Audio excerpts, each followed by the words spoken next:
everybody, it's John Fisher here with another Wrestling News Hub video, and today it's not so much a news story, but more a conversation that needs to be had throughout the entire pro wrestling universe.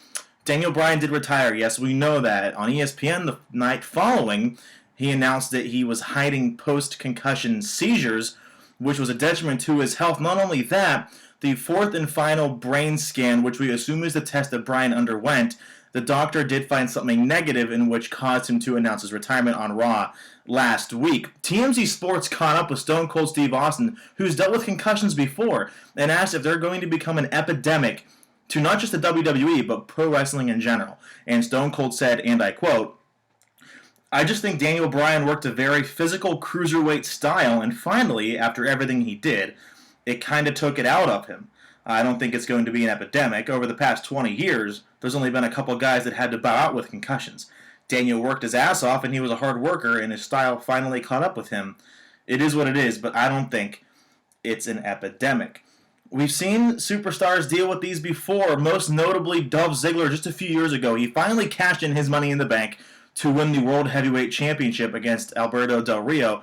Within the first few months of his title reign, he got a concussion. He was out. They had to strip the title off of him. CM Punk, in his podcast with Colt Cabana, now infamously known for his lawsuit that the WWE set against him and Colt Cabana, talked about a concussion that he underwent, and he was forced to wrestle. They didn't force him to do it, but he did it anyway. It's more, and I'm not a wrestler, but it's more of a pride thing with pro wrestlers. They want to work no matter what, and that is extremely respectable of them to do. However, what Daniel Bryan did might open up a can of worms that the WWE doesn't want to deal with. Since the Chris Benoit incident nearly 10 years ago, they really haven't had to do a lot with concussions. Now that Daniel Bryan has made it public, he went on ESPN and talked about it. That is a soapbox not intentionally used to spread the issue, but it did its job. Jonathan Coachman talked about that, and which, like I said earlier, Bryan admitted to post-concussion seizures. He was hiding. He only told doctors. Even the doctors that cleared him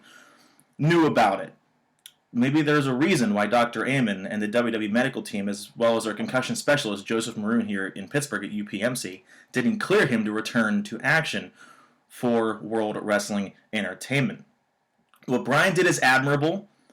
And not only that, he's thinking about his future. He's been wrestling for 16 years. Granted, he's only 34 years old. He started when he was 18. He had his first concussion in his first 5 months of wrestling. Not only that, think about Bully Ray, who said he probably has more concussions than he can even remember. It's over 10.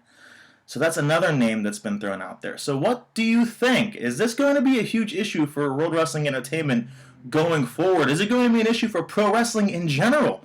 We're starting to see in the NFL, football players are retiring very early, most notably Calvin Johnson and Marshawn Lynch, just in the past few weeks alone. What's going to happen? Comment below, and we'll see you next time here on Wrestling News Hub. I'm John Fisher. See you later.